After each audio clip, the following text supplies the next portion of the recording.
So what you're looking at is one of the oldest Bibles on the entire planet. And for centuries, it's been holding on to a secret, a message about the end of the world that most of us have never, ever heard. Today, we're going to dig into the Ethiopian Bible and its forgotten prophecies. So what if the oldest Bible in the world tells a totally different story about the end? It's a wild thought, right? And it's a question that's been getting some buzz lately, especially after actor Mel Gibson mentioned it. He hinted that this Bible holds ancient passages that feel, well, eerily relevant to our world right now. It makes you wonder, what if the story we've all been told isn't the whole story? Okay, so the first thing you'll notice is just the size. The Western Bible that most of us are familiar with has 66 books. The Ethiopian Bible, it has over 80. And these extra books, things like the Book of Enoch and the Book of Jubilees, they aren't new. They've been carefully preserved for centuries inside Ethiopian monasteries, totally cut off from outside influence. Right, so what's actually in these extra books? It's not just more of the same stories, not at all.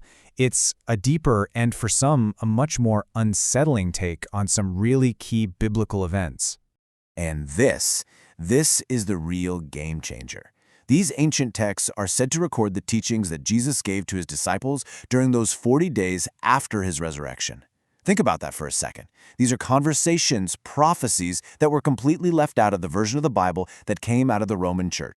And one of the most powerful of these texts is something called the Book of the Covenant. Inside, it lays out this incredibly clear prophecy about the final age of humanity. But here's the twist. It doesn't kick off with fire and brimstone and all that. No, it begins with something much, much quieter. See, instead of this big, cinematic, external apocalypse, the Ethiopian texts point inward. They talk about something way more personal, the slow, gradual decay of human conscience. The prophecy actually breaks down this final age into 4 clear stages. First up, you've got the age of forgetting, where humanity just stops looking for truth. Then, that leads into the age of spectacle, where real wisdom gets totally drowned out by noise and entertainment. Sound familiar? After that comes the age of the false shepherd, where corrupt leaders start using faith as a weapon to gain power. And the final stage? Well, it's the most chilling one, the Great Silence, a time when that spiritual connection to the divine just fades, like it's almost gone. But here's what's so fascinating about this prophecy's focus. It warns that the biggest deception isn't going to come from some outside enemy. No, it's going to come from inside the institutions of faith. It talks about leaders who preach about heaven, but are really just chasing power here on earth. And it describes a generation that builds these massive, beautiful churches, but has completely lost the actual living spirit that's supposed to be inside them. Okay, so there's another text called the Nicaea, and this one adds another really interesting layer. It describes a whole different kind of control that's supposed to define this final age. This prophecy talks about a final empire, but this isn't your typical empire with armies and flags. It's a system of power so subtle, so sneaky that most people wouldn't even realize they're being controlled. You know why? Because this empire doesn't use chains, it uses comfort. It keeps everyone happy with bread and entertainment, and it tells them that's what freedom looks like. And this quote, man, it just hits the nail on the head. Blessed are those who are hungry for truth in the age of false abundance.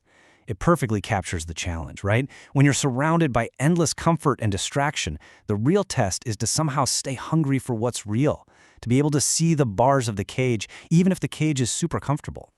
This next part is where things get really personal. The text introduces a concept called the 7 seals of the heart, and it completely reframes the whole idea of the apocalypse. It shifts it away from some big event out there and turns it into an internal struggle. Now, most of us have heard of the 7 seals from the Book of Revelation, right? We're talking cosmic disasters, war, famine, the whole shebang. But the Ethiopian texts, they're talking about something else entirely. The 7 seals of the human heart. See, these aren't things happening to the world. They're internal roadblocks, barriers inside of us that cut off our connection to truth. So according to this prophecy, the real battle of the final age, it's not out there somewhere. It's not fought with weapons or armies. It's happening inside every single one of us. It's a choice right now between truth and comfort, a choice between waking up or just staying asleep in those comfortable, familiar illusions. So what are these 7 inner barriers? Well, you've got the seal of comfort. You know, the one that makes us shy away from hard truths. Then there's the seal of pride, which whispers that we've already got it all figured out. Of course, you have fear and distraction.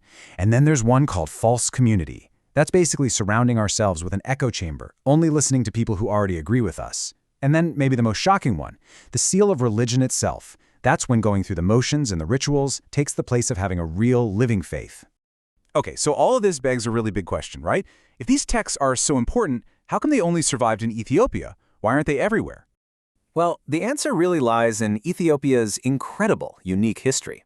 See, its Christian church grew and developed for centuries, completely separate from the power and authority of Rome. And here's the crucial part. While so many other nations were colonized and their histories and cultures were changed or erased, Ethiopia was never colonized. It remained independent. This basically turned the country into a kind of time capsule, perfectly preserving these ancient texts and traditions that were either lost or, well, systematically removed from everywhere else. But there might be another, more deliberate reason these texts aren't common knowledge. According to Ethiopian theologians, their exclusion wasn't some historical accident. They argue it was a calculated choice, made way back in 325 AD at the Council of Nicaea. And that was the meeting where the leaders of the Roman Church essentially decided which books would make the cut for the Western Bible and which ones wouldn't. So why would they leave them out? The sources point to a few pretty compelling reasons. First, you've got a prophecy that says the church itself could become corrupt. For a brand new, centralized religious power, that is a seriously threatening idea. Second, the whole mystical vibe of these texts, filled with visions and cosmic timelines, was just seen as too weird, too suspicious. And the last one, it might just be simple fear. The message that the final age isn't some far-off event, but something that could already be happening, that was a profoundly unsettling thought. And all of this leads us to what these texts call the final witness. And honestly, this might be the most powerful revelation in the entire thing. Just listen to this line. The end is not the end of life. It is the end of the lie. That one sentence completely reframes everything. The apocalypse isn't about the world being destroyed, it's about our illusions being destroyed. It's not about life ending, but about the end of the lies that have kept humanity asleep. Which of course leaves us with one final, pretty heavy thought. If the end times aren't about earthquakes and stars falling from the sky, but about an inner battle for truth that's happening inside every human heart, well then the final age might not be something we should be waiting for. It might just be the world we're living in right now.